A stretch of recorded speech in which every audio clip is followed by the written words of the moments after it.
เจ้าสบายดีมื้อนี้พวกเฮาสิมาแนะน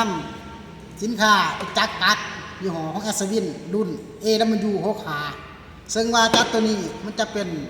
2 นิ้วครึ่งเนาะใบมีดของมันเนาะส่วนว่าฟังก์ชันของมันก็คือมันจะมีตัวลำใบมีดอยู่ในนี้เลยเนาะเวลาเรามีเฮานิ่มเขาเลยเนาะแต่ส่วนปุ่มสปีดมันก็คืออยู่นี่เนาะเพื่อใช้งานง่ายนะแล้วเฮามาลองตัดดูเลยเนาะ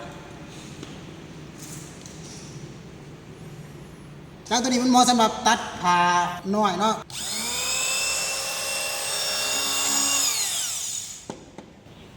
ตัดคมเนาะมันตัดเลยถึง 2.5 มิลเนาะหรือว่า2 เซนติเมตรเนาะแล้วเอามาตัด4 สั้น5 สั้นเนาะเอามาลองกัน